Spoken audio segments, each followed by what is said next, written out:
أعوذ بالله من الشيطان الرجیم بسم اللہ الرحمن الرحیم۔ ناظرین، آج کا مضمون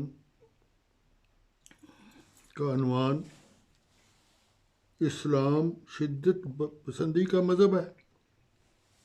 نبی کریم صلی اللہ علیہ وسلم نے فرمایا الدین یسر،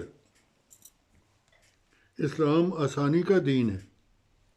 تم آسانی پیدا کرو، تنگی پیدا نہ کرو، تم بشارت دینے والے بنو، نہ کہ نفرت پیدا کرنے والے۔ مذہب اسلام کی تمام تعلیمات امن شانتی اور آشتی پر مبنی ہیں، اور لفظ اسلام کے معنی ہی امن اور سلامتی کے ہیں۔ خدا تعالیٰ کا ایک وصف اسلام یعنی امن ہے۔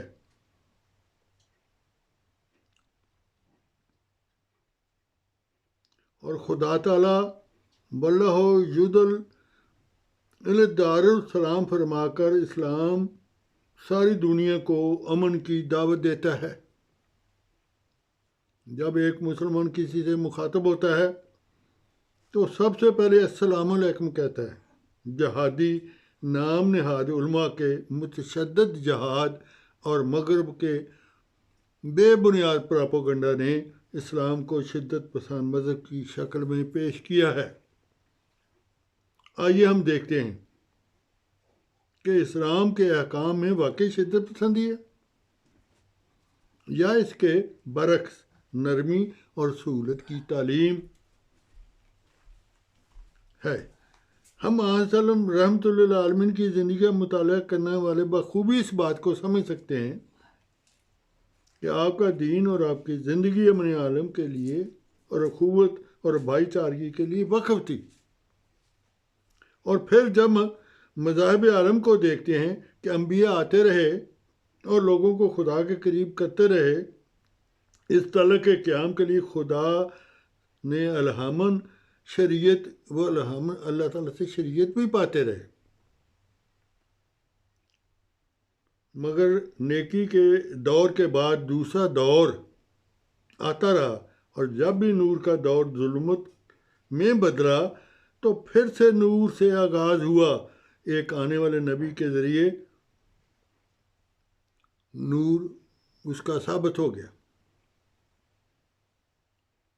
یہ تسلسل چلتا رہا۔ آنظر صلی اللہ علیہ وسلم کی بعثت کے بعد اللہ تعالیٰ نے مخلوق خدا کو نجات کا آخری راہ دکھائی اور کامل تعلیم اسلام کی نازل فرمائی، لیکن پر وہی قانون قدرت غالب آ گیا جس کا پہلے ذکر ہو چکا ہے کہ دنیا نے پھر سے ظلمت کی طرف سفر شروع کر دیا اور اس مقام پر آ گئی ہے کہ اللہ تعالیٰ نے اس کامل مذہب کے احیاء کے لیے مسیح موعود علیہ السلام کو مبعوث فرمایا۔ آپ نے عوام کو علماء کی پیدا کردہ توقعوں سے آزاد کروایا جس نے عوام کی کمر کو کچل کر کے رکھ دیا تھا۔ آپ علیہ السلام نے دین کا احیاء نو اس رنگ میں کیا کہ خود ساختہ رسومات کے بوجھ کو دور کر کے بندے اور خدا کی راہ قریب، آسان اور صاف کر دی۔ آپ علیہ السلام نے فرمایا کہ شریعت کا مدار نرمی پر ہے، سختی پر نہیں۔ فرمایا اسلام دین فطرت ہے جس نے نہایت غائب درجہ کامیاب زندگی گزارنے کا صحیح معنوں میں درمیانی راہ صراط المستقیم پر چلنے کی تعلیم دی ہے۔ اسلام نے اللہ تعالیٰ کی عطا کردہ فرمایا کہ اسلام نے اللہ تعالیٰ کی عطا کردہ جسمانی، ذہنی، فکری اور روحانی صلاحیتوں کی کامل نشو و نما پر زور دے کر متمدن اور معاشرتی زندگی کے جملہ ذمہ داریوں کو اس طور پر ادا کرنے کی طرف توجہ دلائی کہ انسان جس کہ انسان حقیقی معنی میں اللہ تعالیٰ کا عبد بن سکے، عبادت گزار بن سکے، اس کی قربت حاصل کر سکے۔ اس لیے خدا تعالیٰ نے قرآن مجید میں مسلمانوں کو درمیانی راہ چلنے والی امت قرار دیا۔ آپ فرماتے ہیں جیسا کہ وہ اس نے فرمایا، اس طرح ہم نے تمہیں افراط تفریح سے بچنے والی ایک درجہ کی امت بنایا تاکہ تم دوسرے لوگوں کے نگران بنو۔ البقرہ آیت 144۔ بانی سلسلہ احمدیہ مسیح موعود علیہ السلام نے مسلمانوں کی اس عظیم الشان وصف فصیلت جو عطا کی ہے اللہ تعالیٰ نے، اس کا مطلب فرماتے ہیں کہ قرآن شریف کی تعلیم کو جس پہلو اور جس باب میں دیکھو اپنے اندر حکیمانہ پہلو رکھ دیا، فرمایا افراط اور تفریط میں نہیں بلکہ بر نقطۂ وقت پر قائم ہے، امت محمدیہ۔ اس لیے اس امت کا نام امت وسطیٰ رکھا گیا۔ الحکم 30 اپریل سن 1903۔ فرمایا اس مبارک امت کے لیے قرآن کریم کے وسط کی ہدایت ہے۔ تورات میں خدا تعالیٰ نے انتقامی امور پر زور دیا ہے اور انجیل میں عفو درگزر پر زور دیا تھا۔ اس امت کو موقع شناسی اور اوسط کی تعلیم ملی۔ سو مبارک ہو جو وسط پر چلتے ہیں۔ خیر الامور اوسطہا کہ یعنی ہم نے تم کو وسط پر عمل کرنے والا بنایا۔ اسلامی اصول کی فلسفی روحانی خزائن جلد نمبر 10 صفحہ 277۔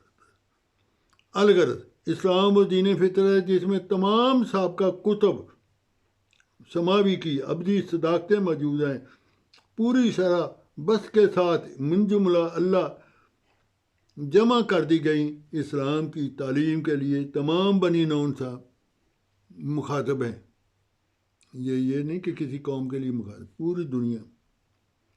آپ نے مذہبی رافداری کے دور میں اسلام کے خلاف نہ جنگ نہ جہاد کا موقع مسلمانوں کو ملتا ہے۔ اگر مسلمان جہاد کی یہ تعریف جانتے ہیں کہ حضرت مسیح موعود علیہ السلام نے جو کی کہ جہاد ہر اس فعل کا نام ہے جسے انسان نیکی اور تقوی کے قیام کے لیے کرتا ہے اور تلوار سے بھی ہوتا ہے، لیکن تلوار پر انہوں نے تکیہ کیا ہوا تھا۔ مذہبی آزادی کے دور میں تو نہیں ہوتی تھی تلوار چل سکتی، قلم کے بالمقابل تلوار چلا لو بھائی۔ اچھا، قلم سے سارے اعتراضات ہو رہے ہیں اسلام پر۔ بہرحال اصل جو جہاد ہے اصلاح نفس سے ہوتا ہے، اس طرح تبلیغ سے بھی ہوتا ہے جہاد، اور مال سے بھی ہوتا ہے۔ گویا جہاد کا الگ الگ موقع ہیں، ایک موقع نہیں بتایا۔ تو آج مسلمانوں کو یہ روز بد نہ دیکھنا پڑتا ہے۔ اب جو ان کی درگت بن رہی ہے، جو ان کو ذلیل کیا جا رہا ہے ساری دنیا میں، اور ایک دوسرے کی گردنیں کاٹ رہے ہیں خود جہاد کے نام پر، ملائی جہاد کے نام پر، تو یہ روز بد نہ دیکھنا پڑتا ہے انہیں۔ جہاد کی حقیقت ہے اگر ان کو ادراک ہوتا جو حضرت مسیح موعود صلی اللہ علیہ وسلم نے قرآن مجید کی روشنی میں بتائی۔ سلم نے مسیح موعود کے مذہبی دور میں فقط تلوار کے جہاد سے روکا تھا، پیش گوئی جو ہے۔ فرمایا کہ مذہبی آزادی کے دور میں تلوار کی شرائط محفوظ ہو جائیں تو آپ کی بعثت مدتوں سے پہلے ہی انہوں نے تلوار بھی کبھی نہیں پکڑی، جہادیوں کے ہاتھ میں پکڑا دی، اور تبلیغ اسلام کے جہاد سے بھی مسلمان غافل ہو چکے تھے۔ یعنی افسوس ہے، آپ پھر بھی منکر جہاد ہیں، مسیح موعود علیہ السلام کو کافر قرار دیتے ہیں، منکر جہاد، خود بھی کبھی تلوار ہاتھ میں نہیں پکڑی۔